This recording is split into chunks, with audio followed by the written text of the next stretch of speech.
May the history continue. What's up, guys? That guy with a pencil here. Fun fact, have it on me and keep it on me at all times. Hey, another fun fact.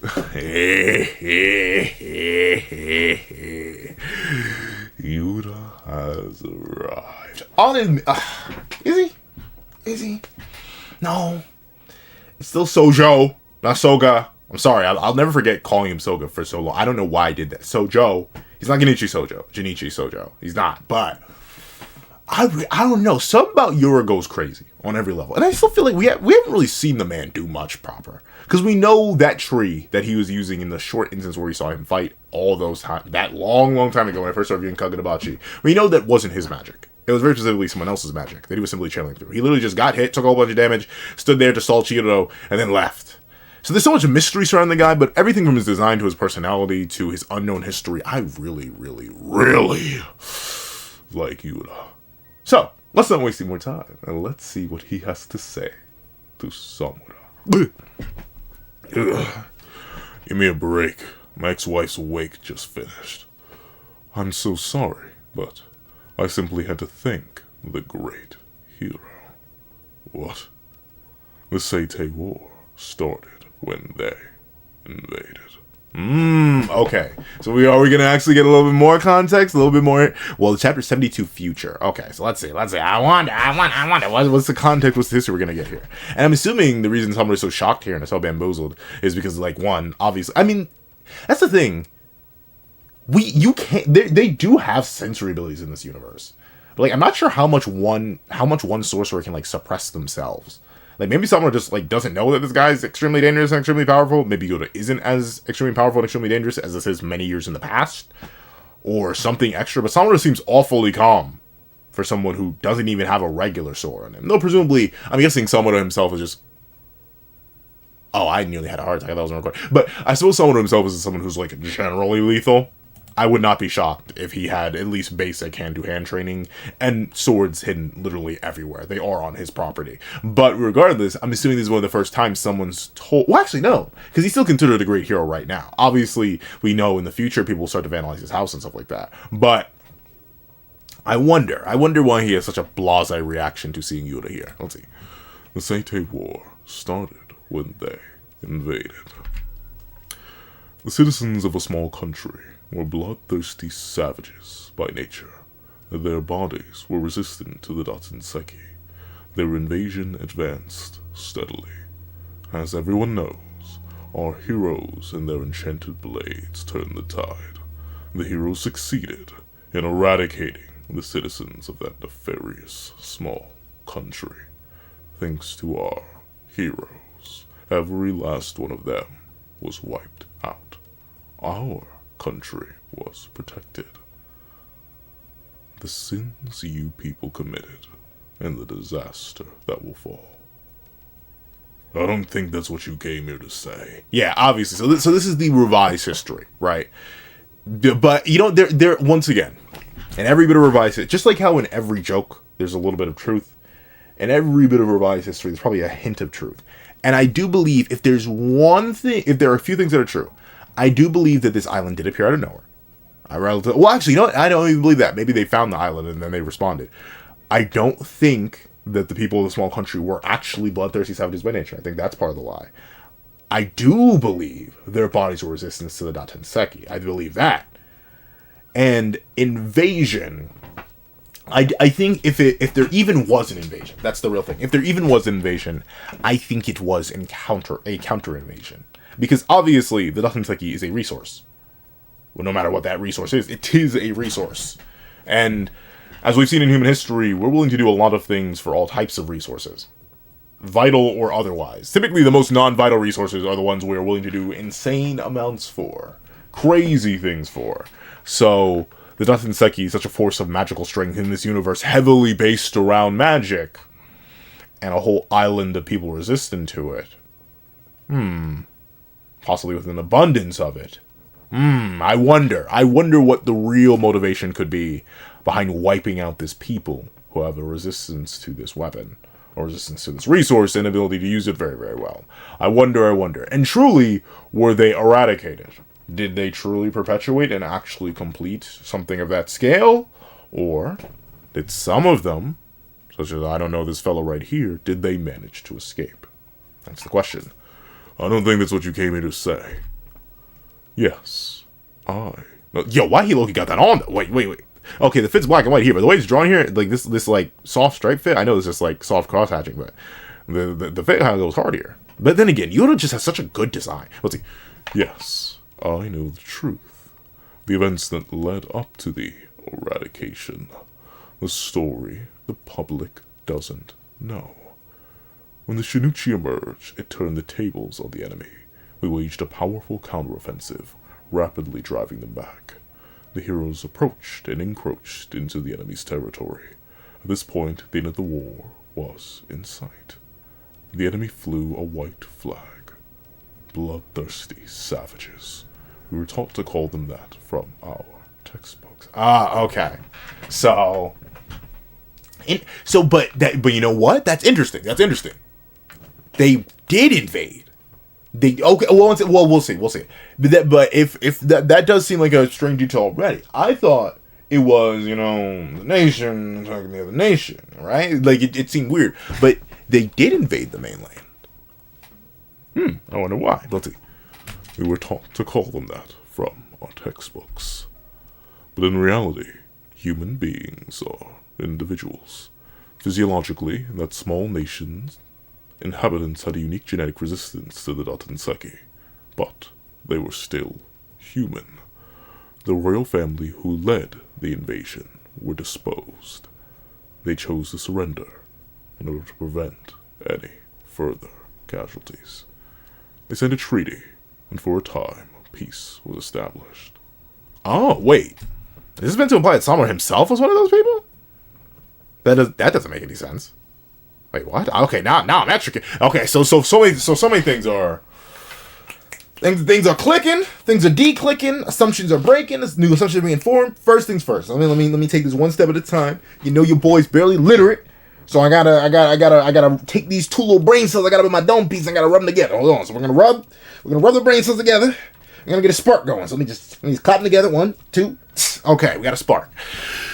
If I'm understanding this right, the small island nation, one, did actually appear from nowhere. Seemingly enough, that is actually a thing. It did just pop up.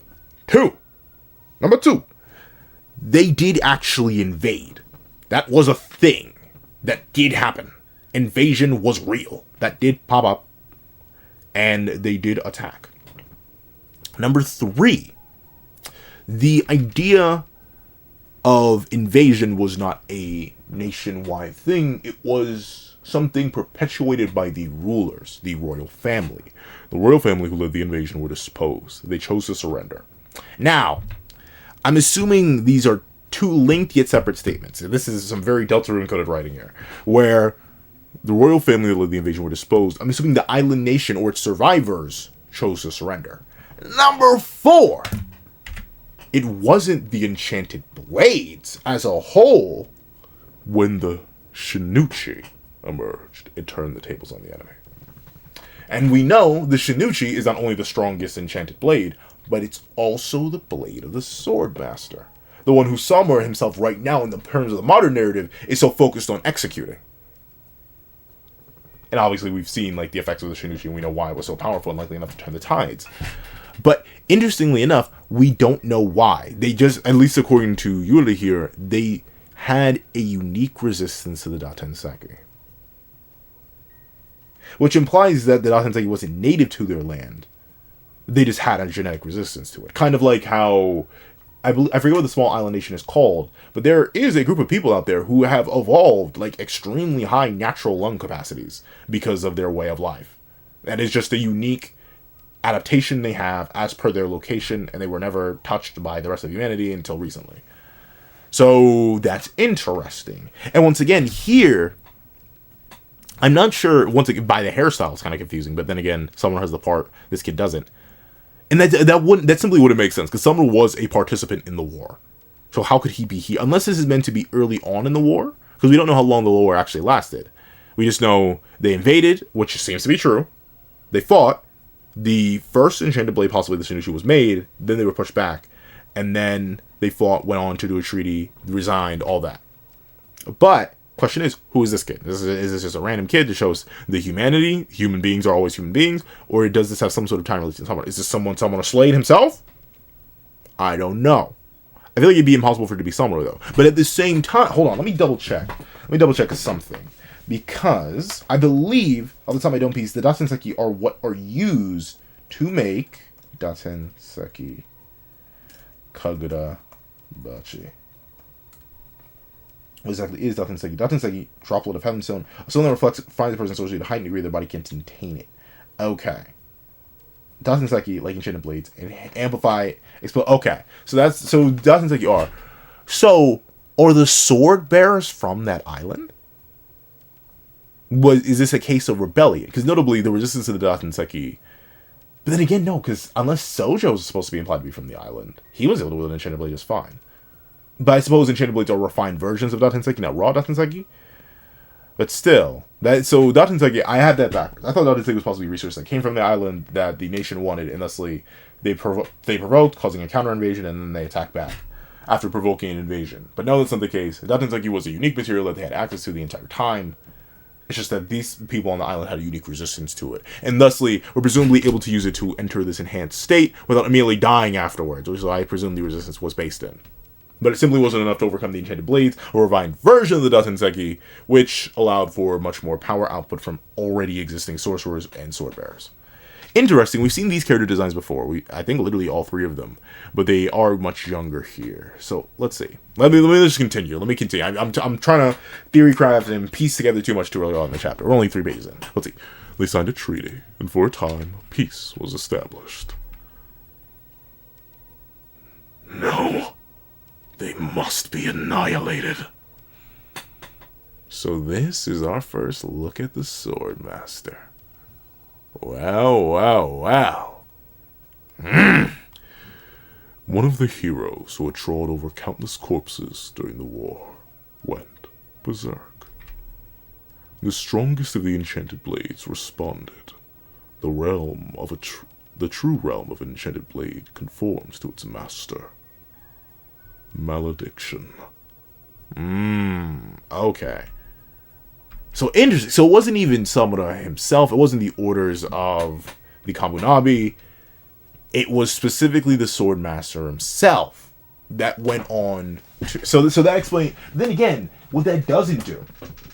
That's the one thing I've been wondering about Summoner, and it's why he's a complex character. Don't get me wrong. I'm way too low. Let me rise up. Rise up. But there we go. But that's the one thing that I'm still not entirely sure on the Summoner. Specifically with his one fellow disciple, the one fellow master of the White Purity style, Uruha. Why kill him? Like, why? Like, obviously, he perpetuated a war. Yes, he was a war veteran. But, like, why? You don't think you could have talked to him? You don't think you could have worked with him? Did Uruha ever go berserk? What was the reason? But now, knowing that the wielder of the Shinuchi, the Blade Master, one of the heroes, went absolutely insane and had the power to complete the wiping of this nation, presumably still failing though, because I think Yuda probably is from this nation. What does that mean? Is that why? Is that the sole motivation? But then what? Once again, not even being punished for the sins of the father, you know, that whole trope of like sins of the father leading to repercussions for the children. Why punish the co-workers? Like, I still don't fully understand why someone decided we're going to slaughter them all, unless there's still further context we're missing. So let's see. Went berserk. Malediction. Malediction? I feel like malediction is a better word here. Let's see. Yep, the evil butterflies and the flowers growing out of all the corpses. Let's see. The abilities that the Swordmaster evoked were a force of pure obliteration. In the immensity of that power, the Shinuchi and the Swordmaster consumed each other. Then all reason vanished, and the calamity that ensued was beyond virtue or evil. The calamity that beset that small nation laid waste to roughly 200,000 lives. Okay. Interesting. So, but then, see, now, because he's still alive. The wielder of the Shinuchi is still alive. But the blade and the master consumed each other? And once again, and it's funny, and I do like that. It all goes back to the first arc. It all goes back to the unspoken question: What came first? The idea for the ability from Kunishiga Rokuhiro's mind, or the enchanted blades a blank slate? This seems to imply the enchanted blades are a blank slate, because the strongest of the enchanted blades responded. The true realm of an enchanted blade conforms to its master. But what does that mean? Does it have a blank slate true realm, or is there something? Like, essentially, but then again, that seems to make sense, because N10 is only N10, but then again, it's the second enchanted blade, we don't know how it was made, and it was made in and like, there are complications behind that, but we know N10 reflects the goldfish, because that's what Shihiro views it as, a refinement and memory and last remnant of his father. So, it produces the goldfish. But why butterflies? Why flowers? Was that always decided? What truly is the origin behind the enchanted blades? Who came up with the abilities, and why do they have such power? Well, then again, we do know the Datanseki, they were made from a people, right? So, like, maybe that's what, maybe the enchanted blades are somewhat sentient. They're like, that's spoilers for JJK, so I don't want to go into it. What's a good example? What's a good example of, like, essentially think of any possessed blade ever. Are the enchanted blades somewhat alive, in a sense? Because that's the only way I could understand them consuming each other. Like, the will to destroy beautifully and the desire to destroy all led to this onset of mass destruction. But that's all reliant on the enchanted blade being somewhat sentient, yet at the same time they were able to consume each other, but still both are intact and alive and just fine. And then what caused them to stop? Was it literally just the leading of the nation and they passed out? And then the rest of the sword bearers captured? Like, what is the full context? Someone to give me more! Laid waste to roughly 200,000 lives. It was only afterward that the 5 other... Okay. So yeah, that is literally what happened. He went crazy, he leveled the entire nation, all 5 of them jumped him while he was already fatigued, and that's how they were able to seal him.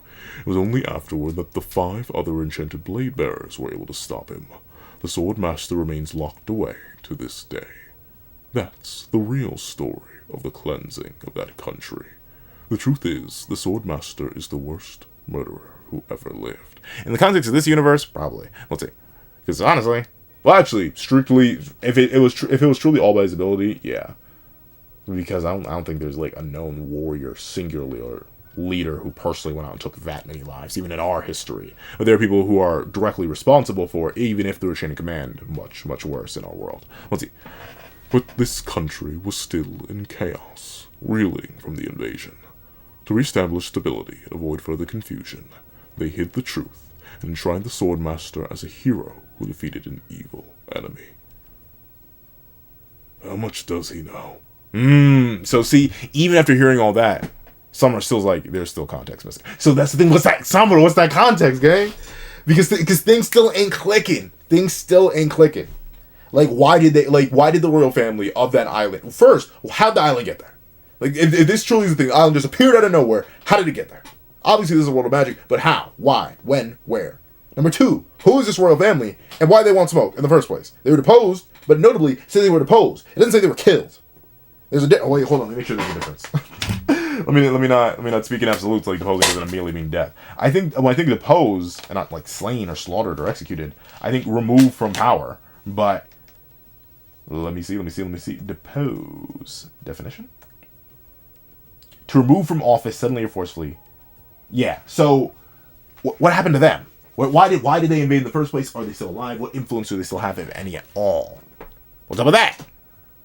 And why did they invade? When did they invade? How did they invade? What abilities did they use if they were only resistant to the Datanseki but didn't use it themselves? Like, what is up? Did they have the Datanseki? How does Char's whole backstory and her clan play into it? Like, there's still so many questions up in the air. So once again, like, and the thing is, it's such a core event and so important to the narrative of the story. I get exactly why HOKAZONO Sensei is, despite the extremely fast pacing of Kagurabachi, piecemealing it, delivering us pieces and bit by bit, and only giving it to us through recaps and character selections. Not necessarily, or not character selections, but character recollections. They've yet to give us an actual proper flashback just yet. This is the closest thing we've gotten by seeing this, and then the after effects. We don't even get to see the massacre itself. So let's see. The evil enemy. How can we blame them? It was for the good of the future. Yes, the future. As for the reason for my visit, I've come to deliver a prophecy. Hmm. Interesting. What do you mean by a prophecy? I'm gonna just use a prophecy. Well, what do you mean by that? But interesting. So, revisionist history. That's just the thing that happened. Like at all times. Like even positive things are revised consistently. I'm not gonna go too in depth because that's simply not the channel I am. But like, think of some of the best events in history and think some of the worst events in history, and just look harder.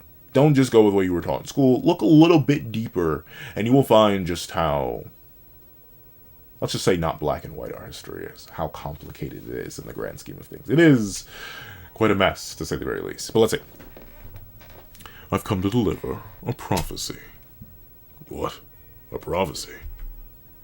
So long as the sword... Oh, so the calamity itself, the malediction, is like an attack of his. Alright. So long as the swordmaster lives, that calamity, known as the malediction, will occur again in the near future. In this country. What? Seichi Samura, you have a job to do. For the future. But see, like, cool story, gang. See, that, I don't know. That's obviously Haunted Samura, but, like, and you know what? To some degree, it does make sense, right? Because the ability's always there. And but you know what? That's another big thing, though. Samura, buddy. Well, I guess because he's going right now, because Seichi, because the swordmaster and the Sennuchi are separated, so just executing him could be feasible. But Samura, if you were only able to jump the guy to oblivion when he was already fatigued from using the malediction, and you have 4 other sword bearers backing you up, 4 other enchanted blade wielders, how do you expect to beat the guy on your own? Like how do you expect to do that? This guy has Wi-Fi connection to his blade. Anyway. How do you really plan to beat that man? Can't be just the Shaku. I feel like they wouldn't be enough. Like, so far, the narrative has been enchanted blade wielder greater than sorcerer. That's just how it is, how it's been. So, like, I don't even know. That's interesting. But if I'm Samura, I wonder how much I take this prophecy at face value. I get, though, the thing is, Yuda, he could have made this up on the spot. All he did was essentially remind Samura, hey, at any moment, the life you live right now could be taken away if he gets that thing back. That's essentially what he's doing here. He's essentially playing a mind game with Samura, being like, you know, as long as he's alive, everything you know and love, including that daughter of yours, they could die. Maybe you should do something about that. You have a responsibility to, hero. But once again, we don't have enough context. What was Samura doing? Where was he? What were the other sword bearers doing? What truly was the matter? I need a full Seitei War flashback right now. Let's see. For the future. And he disappears in a waft of flames. Let's see. Oh, you're awake. Who was that? A calamity? A job to do? Do you have somewhere to... Do you have to go somewhere, Dad? You heard that? Hey, don't worry. I'm not going anywhere.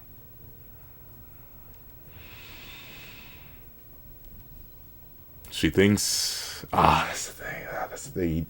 But then again, since he was forced to forget her by the seal, but then again, do we know if he was 100% forced to forget? I think so. I think you'd have to, because that's the thing. That's the condition of the seal. I wonder if he's moving, like, purely autonomously. Like, what motivation does he have other than himself and guilt, I guess? But then again, we know guilt was driving him before, so maybe he's just fallen back purely into that guilt motivation, but he gave up his daughter for the sake of her safety. But at the same time, I'm assuming one of the main reasons, even if subconsciously, he's going so hard for this eliminate all other sword bearers thing, even if that means giving the weapons to extremely dangerous sorcerers, is solely because of that guilt and that worry for his own daughter.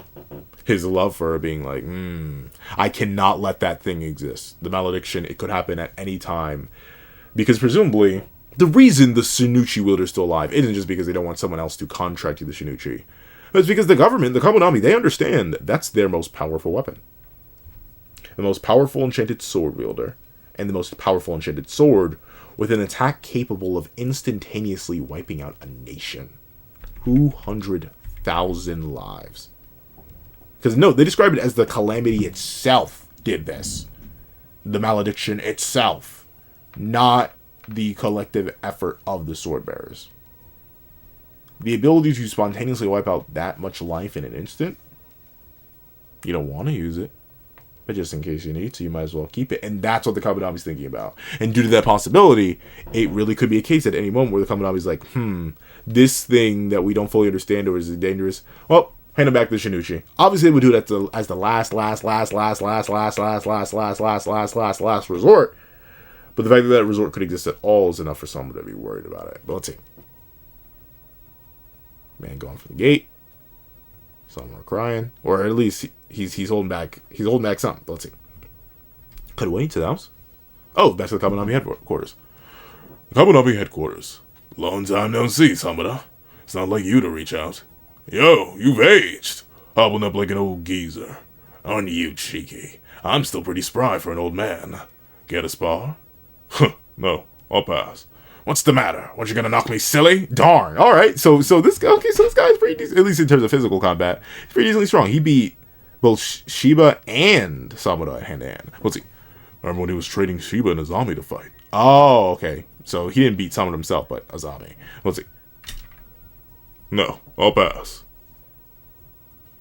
Ah, okay. So you went to the Kabunabi to discuss specifically the whole Yuda situation. This man knew about the swordmaster. What? That's so.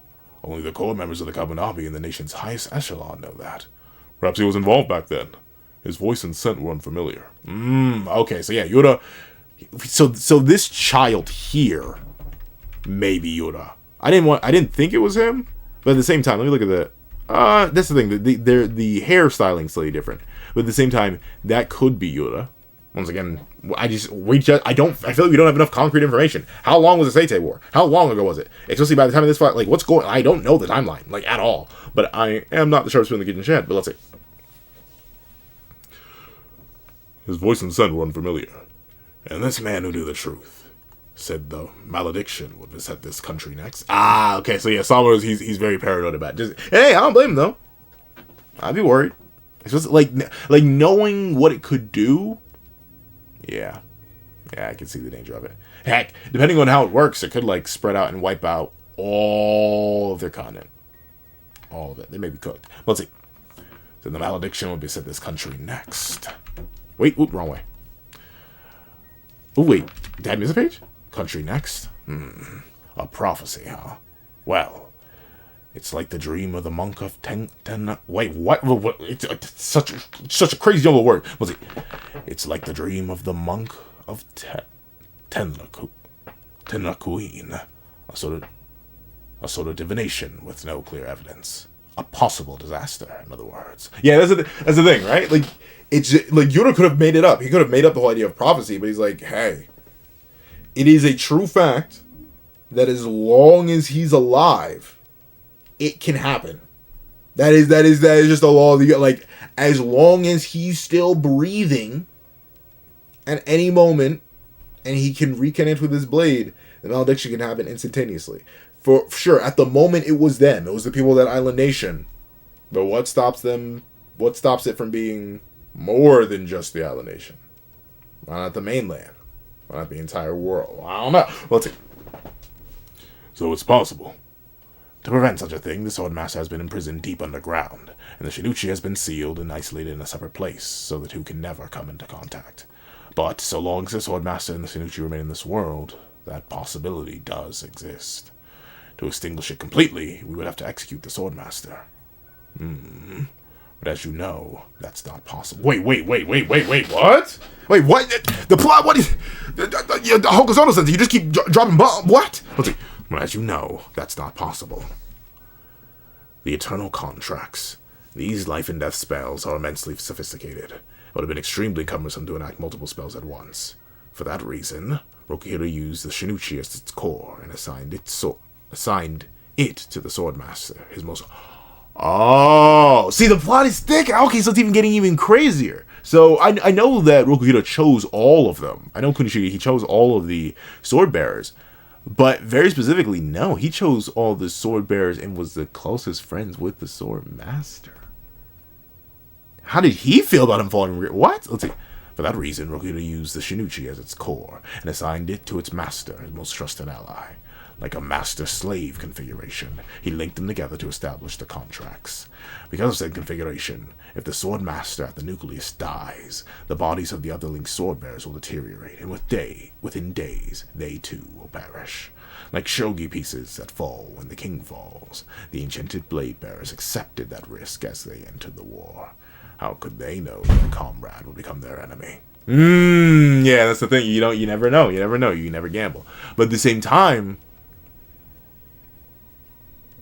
just because, I mean, like, because of the risk, I guess you gotta do it. You gotta do it. It's unfortunate that it'd be like that, especially when it'd be like that. But the thing is, he's gonna die anyway eventually. He's aging. Like, I thought he said you couldn't kill him, as in, like, you literally couldn't. But no. I'd say, sure, it sucked to have to, like, retrain a whole bunch of swordmasters, but at the same time, that thing's a little too dangerous. I wouldn't want to keep it around, especially considering the reason the malediction even exists in the first place is because of a fusion of the enchanted blade wielder and the enchanted blade itself working together. So if you start a new basis for that fusion, I think it should work out. Like it would reform in its own way, separate from that, but the sword would still be the sword. Let's see. How could they know their comrade would become their enemy? If we executed the swordmaster, you and the other contracted enchanted blade, you and the other contracted owners of the enchanted blades will die. But if we don't do something, calm down. This isn't like you. I see. Yes, I understand. You're caring for your daughter now, so that's why you're concerned for the future. Oh, it goes back to Iori, dog. No, she's gonna. Oh, wow. So, unironically, because someone relayed pipe one day, Ura had to die. That's crazy. Let's see. Yes, the possibility exists, but it's extremely slim. Very few people know that the swordmaster and the Shinuchi are under the tightest security possible. They already got the sword. We know the Hishal got the sword, but they didn't actually get the sword master. So let's see. As long as the sword master and the Shinuchi are sealed and isolated, there's no concern. We don't need to sacrifice lives. Well, we don't need to sacrifice your lives for such a slim possibility. Okay. So there's a bit of kindness. And while I do want to believe that this guy's like all pure kindness, like, oh, we don't want to execute you, it is also simply because of the raw power. It is the raw power of the enchanted blades and the desire to not have them train again. I'm assuming that is it. But let's see. It's just a slim possibility. What the swordmaster did is a horrible crime. We must atone for. At the end of every day. Whoa. See, I'm getting apey. Wait. We're almost at the end.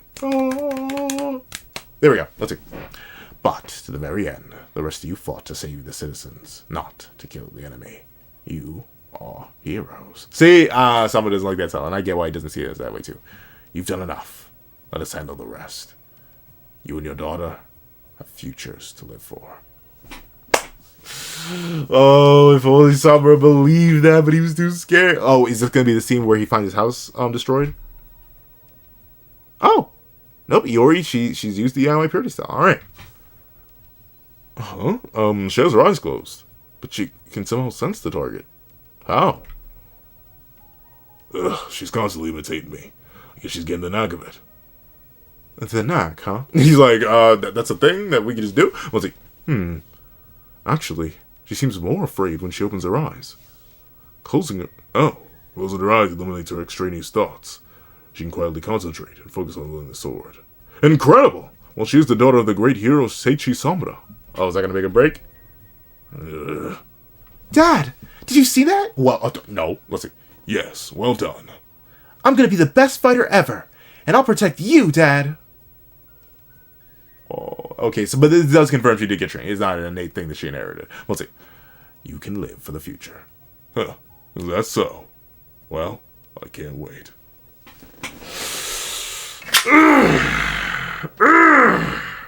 HOKAZONO says I need more! Once again. Cooking up a devious storm. A devious, delicious, and diabolical storm. I was a dorm. A devious, delicious, and diabolical storm, if I do say so myself. I love it. Once again, Building Summer's comic as a character, building more on the Seitei War, building on the mystery of the Swordmaster, actually giving us a face reveal of the Swordmaster, revealing Malediction as a plot point, setting it up essentially definitely as a Checkhouse gun, showing us the first interaction between Samura and Yuda, and Iori slowly building into a more killable warrior, but at the same time, the world still being extremely dangerous with the Malediction and everything intact. And obviously, the Kabanami's own reluctance to sword the Swordbearer, and explaining why they're reluctant to sword the Swordbearer, because he's the basis for all the eternal contracts. Everything has to be sealed away. Ooh, it's a rough spot. It was a rough spot. But still, this is a W chapter. If you may only see this video, please do me a favor and leave future past. Leave future past in the comment section down below. And then thank you so much for watching. Please leave a like, share, comment, and subscribe. Make sure to hit that notification bell so you don't miss out on any news that come to the channel. Also, you're going to have a page down below where you support me for as low as $1, get them on, down on. And things like exclusive videos, early content, and more. And so now become a member of the channel for as low as $3 a month to get the same perks and more. So those perks include the live reactions to the series I have to review, ad variations of all my videos, and if you become a $25 patron or a $20 member, you can order whatever video you want. Also the link to my Ko-Fi and series down below, and shop 5 views for a short video, 200 views on video, or any means at all. Any support is always greatly appreciated. Now I'd like to thank you so much for watching once again, and I hope you guys have a wonderful day. This is that guy with the pencil, writing off.